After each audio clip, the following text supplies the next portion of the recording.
ल बागमती प्रदेश लोक सेवा आयोगको लिखित परीक्षाको नतिजा आएको छ। हो, बायोमेडिकल टेक्निशियन र एनेस्थेटिक सहायक दुवै पदको नतिजा आएको छ। यो नतिजा 2081 पुस 29 गते नै प्रकाशित भएको हो। अब हेरौं यी दुई पदमा प्रतिस्पर्धा कस्तो थियो। एनेस्थेटिक सहायक पदको लिखित परीक्षामा जम्मा 30 जना सहभागी थिए। अनि बायोमेडिकल टेक्निशियनतर्फ चाहिँ 21 जनाले परीक्षा दिएका थिए।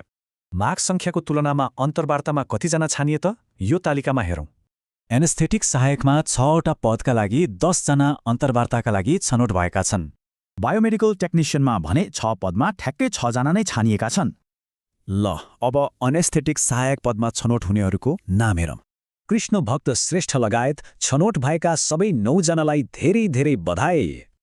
अब पालो बायोमेडिकल टेक्निशियनको। यसमा को सफल भए त? अमन श्रेष्ठ र प्रवेश रिजाल सहित जम्मा 5 जना छनौट हुनुभएको छ। सबैलाई शुभकामना। छनौट भएकाहरूका लागि अबको चरण एकदमै महत्त्वपूर्ण छ। के गर्नुपर्छ हेरौं। अन्तर्वार्तामा जाँदा 2 प्रति फोटो, प्रमाणपत्र र भरेको दरखास्त फारम अनिवार्य छ।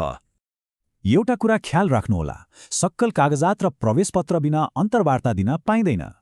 एनेस्थेटिक सहायकको पहिलो समूहको अन्तर्वार्ता माघ 12 गते दिउँसो 2 बजे हुनेछ। अनि दोस्रो समूहको चाहिँ भोलिपल्टै माघ 13 गते बिहान 11 बजे। बायोमेडिकल टेक्निशियनका सबैको अन्तर्वार्ता पनि माघ 13 गते नै दिउँसो 2 बजे। अन्तर्वार्ता हुने ठाउँ हो प्रदेश लोकसेवा आयोग, बागमती प्रदेश, हेटौँडा। अन्तमा आफ्नो अन्तर्वार्ताको समय र कागजातबारे ढुक्क हुनुहोला। सबैलाई सफलताको शुभकामना।